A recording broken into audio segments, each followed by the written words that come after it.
গান হচ্ছিল, নাচ হচ্ছিল, আমরা দেখছিলাম। এটা সন্ধ্যা পর্যন্ত চলতে থাকবে। এর মাঝে আমরা উপস্থিত হয়েছি।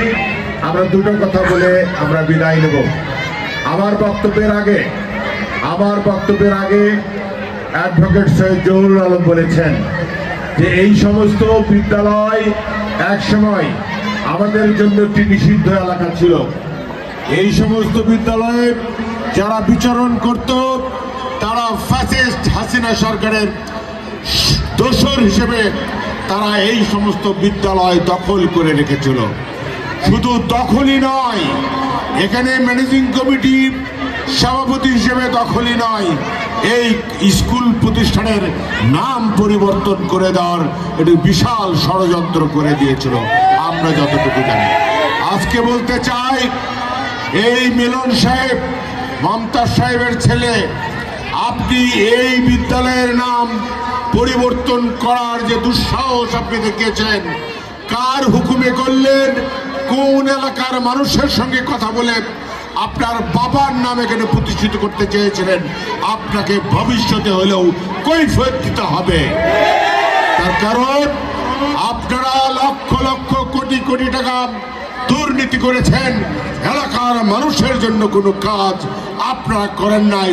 তার একটি উদাহরণ এই প্রতিষ্ঠান। আমরা এসে খোঁজ দিলাম, ডানে বামে যে প্রতিষ্ঠানগুলো রয়েছে, কোনো প্রতিষ্ঠান আপনাদের কারণে হয় নাই। সবগুলো প্রতিষ্ঠান হয়েছে অতীত বিএনপি সরকার বা অন্য সরকারের আমলে। আপনাদের আমলে কিছু হয় নাই। আপনারা যে প্রতিষ্ঠানের জন্য কোনো কিছু করার হিম্মত রাখেন না, সেই প্রতিষ্ঠানের নাম পরিবর্তন করার হিম্মত আপনারা কেন দেখান? এই দুঃসাহস কেন দেখান? আপনাদেরকে আমরা সাবধান করে দিতে চাই। এখান থেকে একটি বিল্ডিং দেখা যাচ্ছে, 4 তলা 5 তলা বিল্ডিং। এই বিল্ডিং এর মালিক আপনারা সবাই জানেন।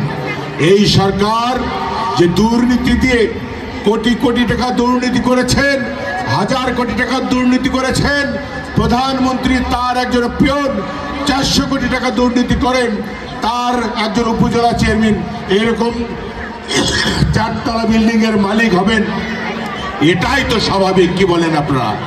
তা আমরা বলতে চাই, সেদিন বেশি দূরে নয়, কালকে আপনারা দেখেছেন ছাত্র জনতার ঐক্যবদ্ধ আন্দোলনের মাধ্যমে এই স্বৈরাচারের সর্বশেষ চিহ্নিত ভবনটি ভেঙে গুড়ে মাটির সঙ্গে মিশিয়ে দেওয়া হয়েছে।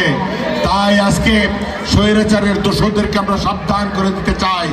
আপনারা যদি বেশি বাড়াবাড়ি করেন, আপনাদের যে স্থাপনাগুলো এলাকায় এলাকায় রয়েছে, তা ছাত্র জনতা কেউ সেটা আমান রাখবে না, সবগুলো মাটির সঙ্গে মিশে দেবে।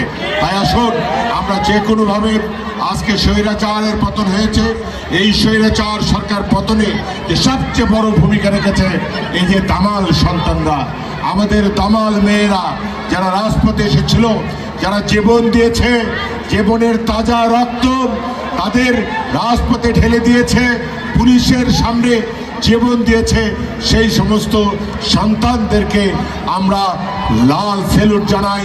সেই সমস্ত সন্তানদেরকে যারা আত্মহতি দিয়েছে, তাদের কাছে তাদের শহীদদের পরিবারকে আমরা স্যালুট জানাচ্ছি, সম্মান জানাচ্ছি এবং সেই সমস্ত শহীদ পরিবারদেরকে রাষ্ট্রীয়ভাবে পৃষ্ঠপোষকতা করার জন্য আহ্বান জানাচ্ছে। এবং আজকে এই মানিকচক স্কুল ভৌগোলিকভাবে আমি মনে করি এই এলাকার মধ্যে একটি গুরুত্বপূর্ণ শিক্ষা প্রতিষ্ঠান। ভৌগোলিকভাবে যদি আমরা চিন্তা করি, অতএব এই স্কুল একসময় কলেজ হবে, সেই কলেজে এক সময় বিশ্ববিদ্যালয় পর্যন্ত লেখাপড়া এই প্রতিষ্ঠান হতে পারে যদি সঠিক ব্যবস্থাপনার মাধ্যমে এই স্কুলটি পরিচালনা করা হয়।